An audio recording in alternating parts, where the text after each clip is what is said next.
Bonjour, bonjour. Un message pour Jean-Pierre Mbemba. Souvent cette chanson.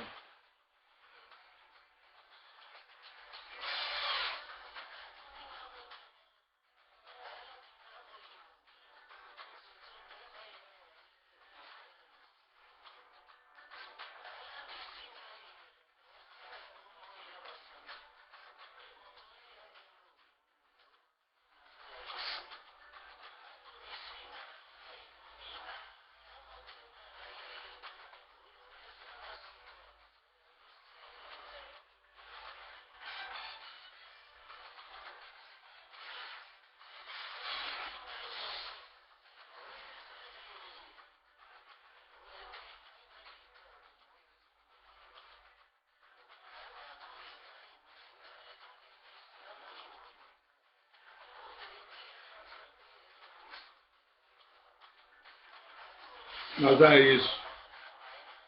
Narobanga mutute kaka Nzambe. Nalingi bato nyonso bazolanda biso bakoma pe ya Yesu. Batuta tolo lokola proverbe.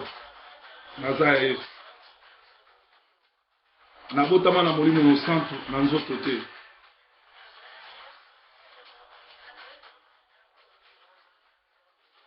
Bomoi na ngali bonza, bobomangonga nyonso bolingi. Na okelola neti ndeko na ngai. Na bombama na makila motu ya mwana Nzambe. Merci, merci, merci. Vous allez vous brancher sur Sentinelle TV na YouTube Didier Formé Amalatakala. J'ai un message pour Jean-Pierre Mbemba. Ça tombe à pic. C'est très bien qu'il sort aujourd'hui, afin qu'il voie ce qu'il a commis comme erreur, comme bêtise. Parce que M. Jean-Pierre Mbemba a accepté l'inacceptable. Accepter l'inacceptable, c'était kozwa mbongo koteka mboka na yo. Parce que Jean-Pierre Mbemba, normalement, la constitution à Congo, comme président congolais, pour, je crois, aux Congolais, à 57% ou à 60%. Parce que les parents, les grands-parents, sont d'origine portugaise. C'est-à-dire la constitution nabiso yo kamere beaucoup ça n'a jamais ba président mboka mais lokola bozana kubanga nzambe te na mituna bino et bozomona ba congolais kwa bazoba ya mona bolinga ndengwa. Alors Jean-Pierre Mbemba il faut yeba que lokolo bimi lelo il y a 2 jours 3 jours passés ba ocho boma plus de 300 congolais oyo ba bimaki pour basala likambo yo koka ko silisa ngo na 2006. En fait Jean-Pierre Mbemba nebo bimi wana il faut yeba ngo na mutu na yo makila ya ba congolais nyonso banda ko tanga banda 2006 oyo sala ba aventure ya ina j'ai accepté l'inacceptable tilelo makila ya batouane za na mutu na yo nombre na bango nzambe mutayibi okozalaka na kimia te po makila na bango ezosenga vengeance liboso na nzambe et ndenge bimi mbongo oyo Kabila pesaka yo po o accepter inacceptable parce que en 2006 congolais nyonso a votaki yo pas seulement ba votaki yo mais ozaki na mapinga groupe oyo ozaki na bango na ba soda nyonso ozaki na bango ba kwayaki na yo soki opesa bango modo de ba ba découdre na Kabila basila na ido ne Kabila sa kufa depuis 2006 mais yo lokolo lingi mbongo mingi ozwaka mbongo o abandonner ba soda wana bakufa bana na bango ba misusu bakufa likolo ba papa bazate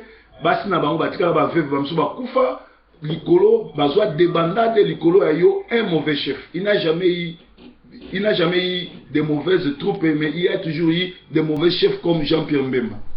Alors lokolo bimi ça tombe à pic que bazo boma ba congolais ba soda mingi oyo ozalaka na bango bakufa luka na service na yo mikolo yozui liberté provisoire oluka ko régler ba compte ba twana na ndenge ba mbongo zoki pa Kabila yo kotaki boloko mais mbongo ekoti boloko te mbongo na yo ezali luka ko futa ba mama oyo batikala ba veuve ba mbongo na bango luka ko futa bana oyo bomisa ba tata na bango ba mbongo na bango parce que makila bana wana ezana mutuna yo makila ba congolais uto kufa mikolo ezana mutuna yo makila batu nyonso kabila bomi Jean-Pierre Mbembe ezana mutuna yo parce que nzambe atiaki yo po osila na kabila mais yo likolo akaniaka osali yango te.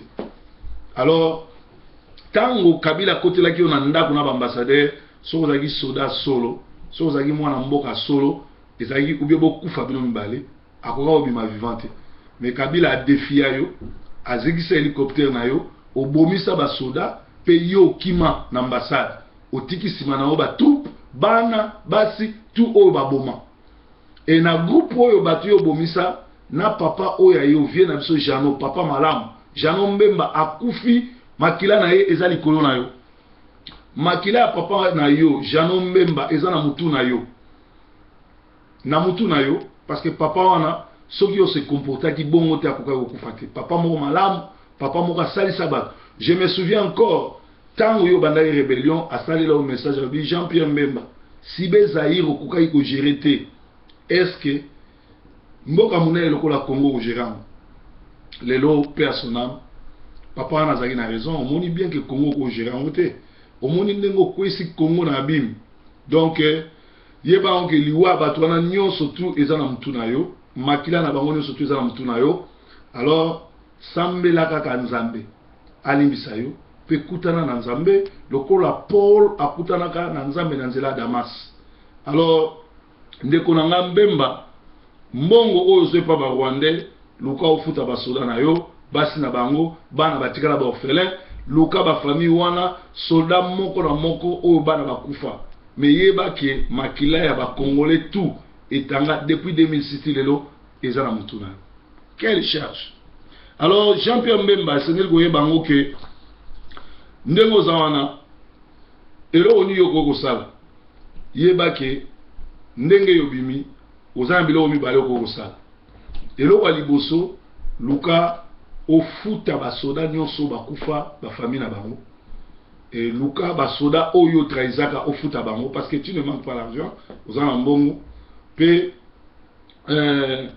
lelo oyo bana ba Rwandais na bana ba Burundais bakomi bakonzi na Congo ba étudiant na biso bazoboma bango ba étudiant na biso bakomi kosala na bakabine ba étudiant na biso bakomi bato apasi bana na biso bakomi kosala kindumba likolo ya yo Jean-Pierre Mbemba qui a accepté l'inacceptable yebango ke prière nanga tant que mutu na nzambe prière nanga étant que pasteur ya diaspora ezali premièrement le colosa congolais il y a 60%, 40% za portugais, mais nous avons un passeport portugais, donc za congolais, tous za portugais, nous avons un nayo, on se repentir, et bazong so na boloko, au beta 10 ans pour la peine, oyo yo sali na Congo, parce que batu oyo bakufi na Congo, na été remplacé bango na nini, likolo ya yo o acceptaki inacceptable, nazo ebso franc, naza na haine na yote, naza un pasteur o na yoki mo nzambe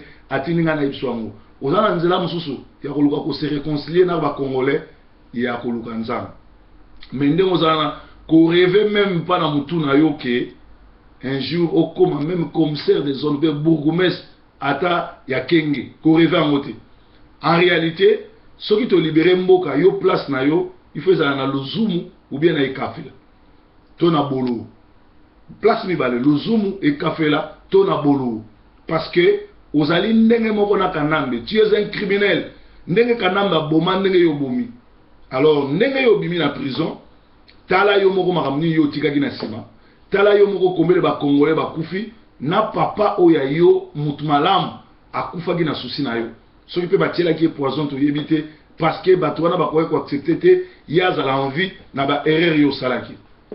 Jean-Pierre Mbemba oyo nga na yebisi yo étant que pasteur sala yango na mikolo oyo za na liberté luka okutana na ba congolais luka okutana na ba soda na yo luka o futa bango ekozala malamu mingi. Un vrai serviteur de Dieu, un pasteur ya solo sorry, un pasteur ya solo aza oyo ayaka koloba vérité ndenge na yabwe un pasteur ayaka ko condamner un pasteur ayaka ko teya un pasteur ayaka ko révéler ndenge na révéler ke nzambe ayebisi na bongo luka nzambe parce que nga naza nzambe ndenge na révélé au bongo lukanza parce que nga naza nzambe. C'est ça l'œuvre d'un pasteur, koyebso vérité ko flatter ote lukanzambe parce que makila ya bato nyonso bakufa depuis 2006 tilelo na oyo bauti okufa lobi na oyo bakokufa lendi eza yo mpona bakongolais MONUSCO na ONU balobi pression econtinue parce que Kabila aza génocidaire amassacré alingi bakongolais te erreur ya mosala monene asali yango wana na ruberu wana basoda naye bakoboma bakongolais il faut tosilana na bango tokutana biso nyonso lundi le 26 libanda mpona kolibere mboka. Félicitations na bana mboka na Paris ndenge bobimi lelo mpe na Belgique. Nzambe azala na bino, Nzambe azala na bino.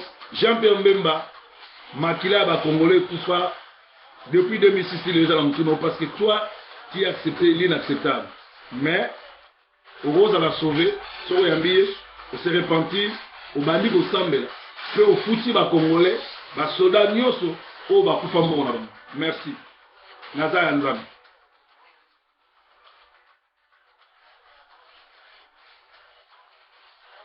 La parole n'a ma fouté ni samoli mon ami.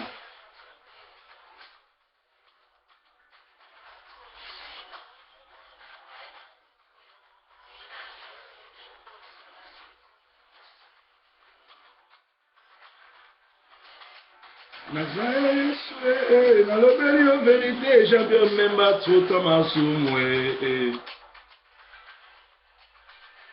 Nazaya Yeswe, futa basoda bambongo na bango na o bakufa Mbemba. Nazaya Yeswe, na sepe iva pesa yo lisusu ata 10 ans. Nazaya Yeswe na sepe iba bagisela yo lisusu ata 10 ans. Bye bye.